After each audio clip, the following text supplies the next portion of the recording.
আসসালামু আলাইকুম। নবম দশম শ্রেণীর পদার্থবিজ্ঞান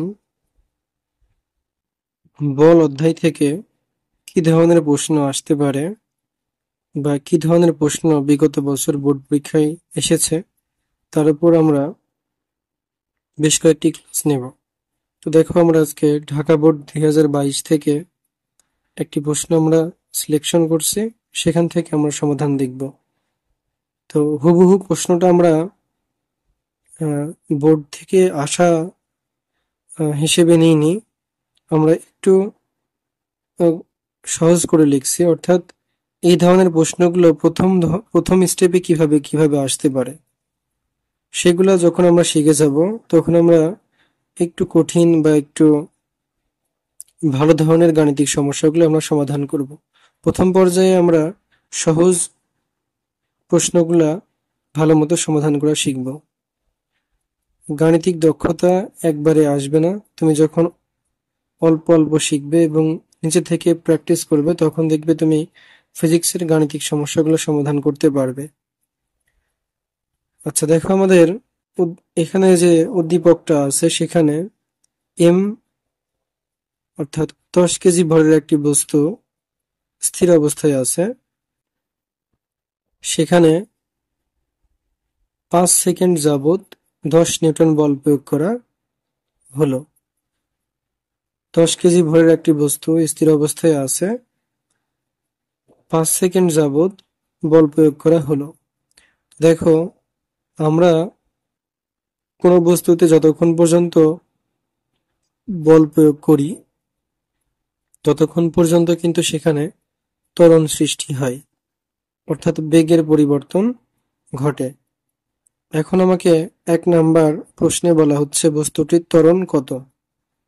আমরা যখন বল, কাজ ক্ষমতা, শক্তি এবং গতি অধ্যায় পড়ব, সে সময় আমাদের গতির যে সূত্রগুলো আছে, এই 1 2 3 4 এই সূত্রগুলো আমাদের ব্যবহার করতে পারতে হবে। তো দেখো, আমাদের বস্তুটির ত্বরণ কত, অর্থাৎ আমাকে এ এর মান নির্ণয় করতে হবে। তো এখানে দেখো, বস্তুর ভর এম এর মান দেয়া আছে এবং বল এফ এর মান দেয়া আছে। তো দেখো, আমরা 1 নম্বর প্রশ্নটি সমাধান করব যে আমরা আসলে জানি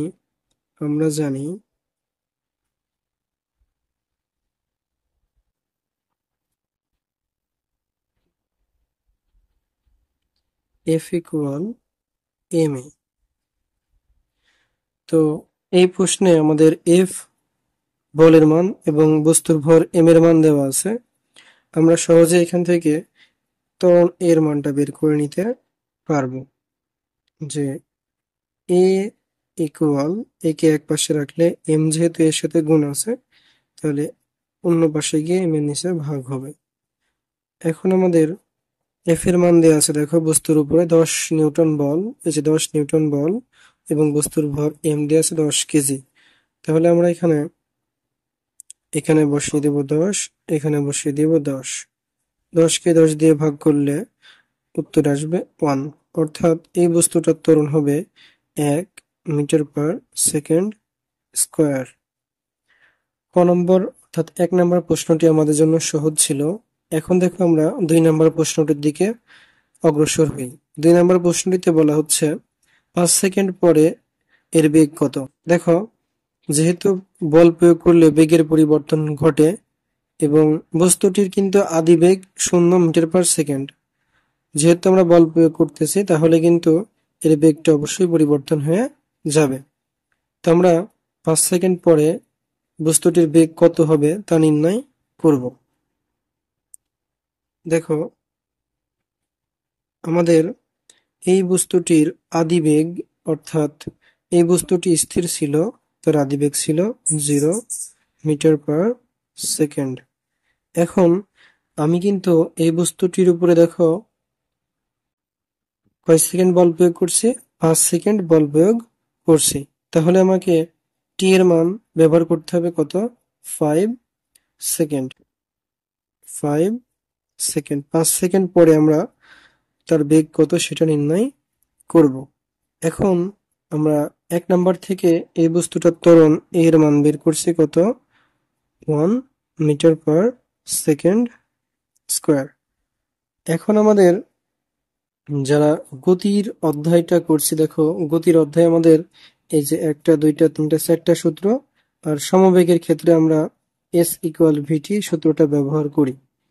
তো এই সূত্রগুলোতে দেখা যাবে আমাদের 5টা রাশি থাকে, সুঘাত এস ইউ ভি এ টি। এর মধ্যে আমরা যদি কোনো 3টা পেয়ে যাই, যে কোনো 3টা পাইলে বাকি 2টা কিন্তু আমরা বের করতে পারি। তো আমরা 2 নাম্বার প্রশ্নে কি কি পাইছি দেখো, ইউ টি এবং এ, এই 3টা আমাদের জানা, আমরা বের করব 5 সেকেন্ড পরে বেগটা কত। তাহলে দেখো এই যে ইউ টি এ আর বি আমাদেরকে সূত্রে ইউজ করতে হবে। তাহলে এই যে সুভাত, এই সুভাতের ভেতরে দেখো আমাকে এসটা ইউজ করতে হবে না। তাহলে যে সূত্রে এস আছে সেই সূত্র আমরা ব্যবহার করব না। তো দেখো এই সূত্রে এস আছে ব্যবহার করব না, এই সূত্রে এস আছে ব্যবহার করব না, এই সূত্রে এস আছে ব্যবহার করব না। 1 নাম্বার সূত্রে দেখো এস নাই, অর্থাৎ আমরা 1 নাম্বার সূত্রটা ইউজ করব। তাহলে আমরা 5 সেকেন্ড পরে বেগটা বের করতে পারবো। লিখতে হবে, আমরা জানি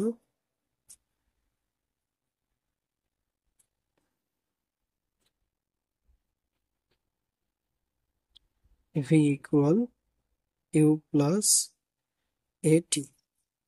ইউ এর মান 0, এ এর মান 1, টি এর মান 5। 0 plus 5 equal 5 metre per second. তাহলে এই বস্তুটি 5 সেকেন্ড পরে 5 মিটার পার সেকেন্ড বেগ প্রাপ্ত হবে। এখন আমাদের 3 নম্বর প্রশ্নটি কি দেখো, যে এই বস্তুটি 5 সেকেন্ডে অতিক্রান্ত দূরত্ব কত, অর্থাৎ যে সময়টুকুতে আমরা বল প্রয়োগ করছি, 5 সেকেন্ড সময় পর্যন্ত আমরা বল প্রয়োগ করছিলাম। তাহলে এই 5 সেকেন্ডে অর্থাৎ বল প্রয়োগ করা সময়টুকুতে বস্তুর অতিক্রান্ত দূরত্ব আমাকে বের করতে হবে। তাহলে আমাদের কি কি তথ্য আমরা দেয়া আছে সেই তথ্যগুলো আমরা আগে লিখে নিব।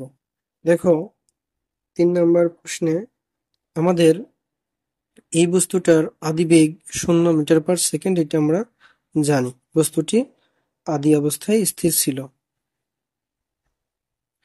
এবং আমরা প্রথমে অর্থাৎ 1 নাম্বার থেকে এই বস্তুটির ত্বরণ এর মান বের করছি, a equal 1 metre per second square. এবং এই বস্তুটি আমরা 5 সেকেন্ড পরে অতিক্রান্ত দূরত্ব বের করব, অর্থাৎ সময় 5 সেকেন্ড।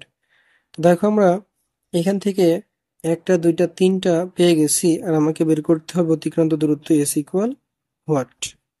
তাহলে দেখো আমাদের 1 2 3 4টা আমাদের ইউজ করতে হবে, তাহলে কোনটা ব্যবহার করতে হবে না, এস ইউ ভি এ টি সুভাত।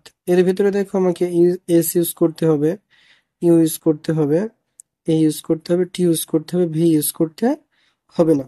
তাহলে ভি বাদ দিয়ে কোন সূত্রটা আছে আমাকে সেই সূত্রটা চুজ করতে হবে। দেখো প্রথম সূত্রে ভি আছে, দ্বিতীয় সূত্রে ভি আছে, এই চতুর্থ সূত্রেও ভি আছে, কিন্তু 3 নাম্বার সূত্রটিতে দেখো কোনো ভি নাই, অর্থাৎ s equal u t plus half a t square. তাহলে আমরা এই 3 নাম্বার সূত্রটা ব্যবহার করে অঙ্কটি সমাধান করতে পারবো। আচ্ছা, তাহলে আমরা লিখবো, আমরা জানি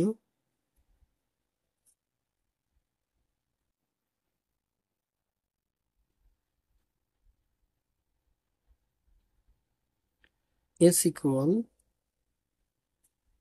you t plus half a t square. এখন ইউ 0, টি 5 প্লাস হাফ এর মান 1, টি এর মান 5, এর উপরে স্কোয়ার। 0-র সাথে কোনো কিছু গুণ করলে 0 হবে, প্লাস হাফ টাইমস 25। তাহলে 0 এর সাথে আমরা এই অংশটুকু যোগ করলে আসলে 0 যোগ করা আর না করা একই, অর্থাৎ 25কে 2 ভাগ করলে কিন্তু আমাদের হবে 12.5 মিটার। তাহলে এই বস্তুটি বল প্রয়োগ করার শেষ মুহূর্ত পর্যন্ত 5 সেকেন্ড পরে কিন্তু 12.5 মিটার দূরত্ব অতিক্রম করবে। তাহলে আমরা এই কোনো একটা বস্তুকে 5 সেকেন্ড যাবৎ 10 নিউটন বল প্রয়োগ করলে এবং বস্তুটির আদি অবস্থা স্থির থাকলে 5 সেকেন্ড পরে তার বেগ কত হবে, 5 সেকেন্ড অতিক্রান্ত দূরত্ব কত হবে, সেটা আমরা বের করতে পারবো।